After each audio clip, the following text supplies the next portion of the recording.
Thanks a lot, Marvel. We've got an ant problem at our house this summer, and now, thanks to your movies, I get all emotional when taking care of it.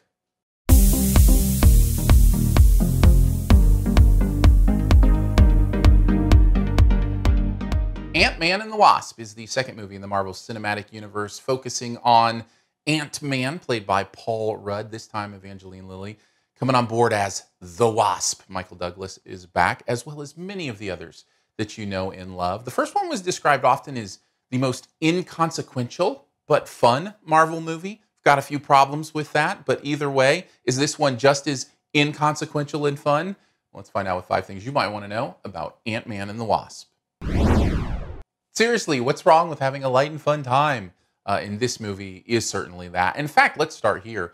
This is pretty much the same movie as the first one. Now, I don't mean that across the board, obviously. I just mean the things that you loved about the first one, I think you're going to love here just as much, or maybe even more. And if there were things you didn't like about the first one, you're probably going to see those here as well.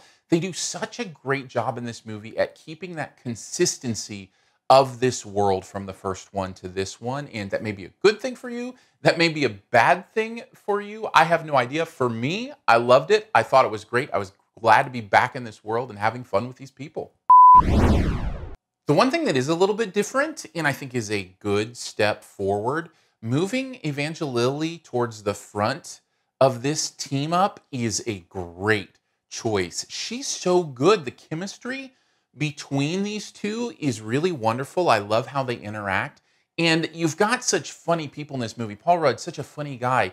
And she's playing right along with him. Sure, she kind of plays the straight woman, so to speak, to his goofy, oddball kind of guy. But she also gets some nice, fun lines in there. And you can tell this character has a good sense of humor. And because of that, you just want to hang out with them and them together. I think bringing her forward has locked into place what is, for me, the most fun I have hanging out with characters in Marvel movies. You know who else makes it a great time? Michael Pena.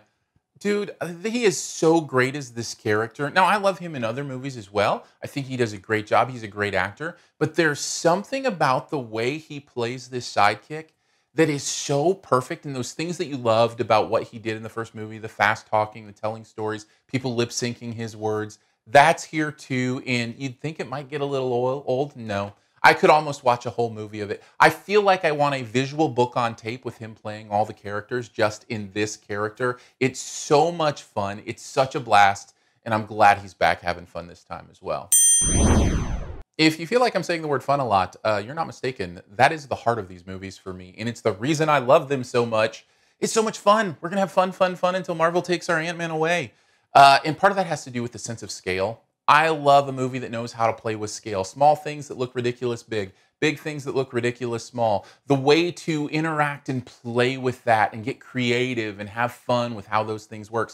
Do the physics of it all work? No, absolutely not. You couldn't make the physics work and make the movie less than 4 hours long, because you'd have to figure out all the I don't care. I don't care if all the physics of it works. I like the visuals of it to work. And then we can just pretend the physics just adapt. Let's just do adaptable physics is fine with me, because I'm having such a blast and laughing so much at these sight gags that it just doesn't really matter. Obviously, I had a blast at this movie. I also really liked the story. It's just got such a clear purpose in direction. You never feel lost. You always understand what motivations are and where people are going. A lot of this has to do with the way it handles the quote-unquote villain in this movie, which is really different than a lot of Marvel movies have been. And I loved that. And it always made sense what the villain, quote-unquote, was doing and how that was working. Everything about the way the characters progress in this story just added to the experience and brought you along to exactly the knowledge you needed to make that work. Just such great story fluidity, I think, is the word I would use here. And so it's just a great overall experience. And because of that great overall experience, I had such a wonderful time. It's hard for me to give this any less than an A. Thanks for checking out this Your Movie Friend review. We'll get to the Best Ever Challenge here in a bit. Before we do that, though, let's connect further. Hit me up on Twitter, Aaron Dicer, Aarondicer. We can chat movies there. You can also ask a question there that we can answer on our podcast, which is SiftPop, SiftPop. a weekly, about an hour-long podcast where we discuss the big movies of the week, as well as some other fun pop culture stuff, play some games, have a good time. It's a blast. Check that out at SiftPop, SiftPop, at whatever podcast player that you use. Also, subscribe here on YouTube so you don't miss new videos. Click the bell so you're alerted when new Your Movie Friend videos come out, so that you can see those right away and maybe have a better shot at the best ever challenge that way. Also, thank you for your support. $3 a month, some pretty fun perks. That all happens at Patreon, patreon.com/yourmoviefriend. Right on to the best ever challenge, where you name the best movie ever, a particular category. Also try to identify my choice. Let's go with best ever and movies. These are movies that feature the word "and" in the title. Lots of good ones. I'm just going to go with the one that made me realize how exciting folding paper could actually be.